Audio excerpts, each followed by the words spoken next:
Good morning. I'd like to talk to you today about a concept called a paradigm shift. I've mentioned this briefly in some of our other materials, but I want to talk to you today in the context of a book called The Structure of Scientific Revolutions, written by an author named Thomas Kuhn in 1962. Thomas Kuhn posited the idea of paradigm shifts in this book, and the concept of a paradigm shift is involved when a group of scholars, let's say scientists or social scientists or humanists or whatever scholar you want really, comes to a conclusion that old ways of thinking and doing things are no longer adequate to explain the phenomena or perhaps the emergent anomalies that come up in the terms of their scholarship, in terms of their studies, in terms of the way they view their world or their particular field. So, for example, it's often said that the Gutenberg printing press revolution, the printing revolution that Elizabeth Eisenstein refers to in our textbook, um, is a paradigm shift because it completely changes the way that people look at and understand the world, intellect, uh, the life of the mind, the work of the mind, the way people actually think and exist. We've seen this in action in Eisenstein in several ways. First, the changes in the way that people consume texts, the change, for example, from oral to silent reading, the addition of things such as indexes and alphabetization to your books. Um, when you think, for example, of orders, most people today, most people in Western societies today would think of things, if you had to put things in order, one way we would naturally think of is alphabetical order, but those really weren't natural to books and to the way people thought. Printed books changed the way that people looked at the world. Printed books, not only by their plenitude, by the fact that there were many, many more of them, but also by virtue of the fact that they were consumed in different ways and for more different purposes, changed the world, changed the way people think. It certainly changed Western civilization. So this is considered a paradigm shift, okay? But with every paradigm shift, there is always resistance. So we see the resistance to the printed book early on in Eisenstein when we see, for example, the publisher who is considered to be in league with the devil because he had several copies of perfectly printed books that had no errors in it. And they were beautiful and they looked better than traditional handwritten books, manuscript books.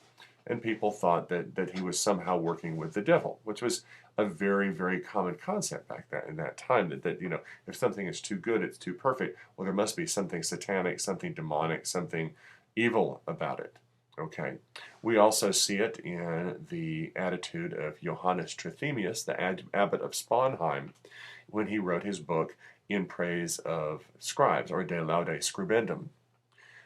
This was a reaction against the paradigm shift. This was a common reaction, by the way. What are we going to do with the scribes? How are we going to keep these monks at work? Okay, it was a very common reaction. And so, of course, the irony is that Trithemius, the abbot who wrote In Praise of Scribes, actually had his book, you guessed it, printed. Okay, sort of an irony there, but one that's probably not lost on most of you. So we begin with a new way of thinking, and it gains traction. I mean, books, for example, didn't suddenly appear out of nowhere and change the world. What happened was that printed books started appearing in various markets. It took about 100 years or more for books to become really widespread, but that 100 years was a year of a lot of confusion, a lot of fear, a lot of renegotiation, a lot of excitement. If you're somebody who likes intellectual things, if you're somebody who likes the life of the mind, if you're a scholar, if you're a late medieval scholar, the appearance of printed books simply means more stuff to read and more things to learn, which to a real scholar is always a great thing.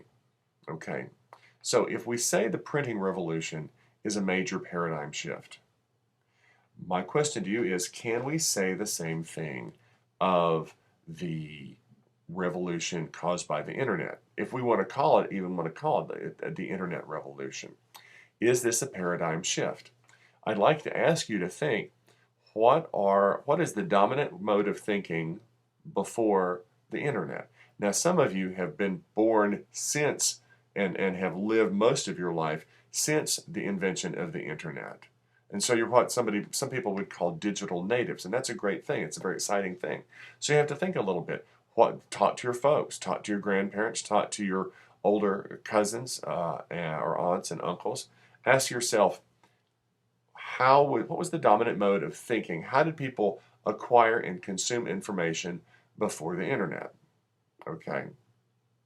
Then ask yourself, how is that substantially different? Or is it substantially different than today? What are the features of those differences? Okay. I would say access, speed,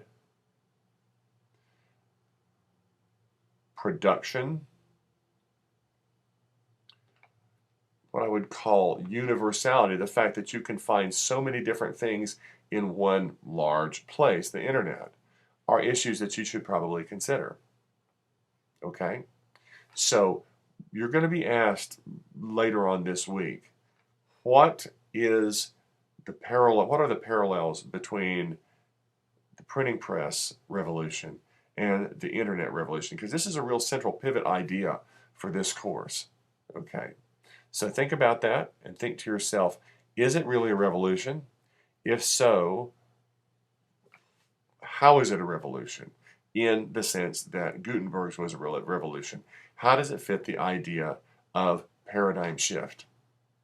If you're more interested in the concept of paradigm shift, I invite you to look at the Wikipedia entry on paradigm shift. It's pretty good.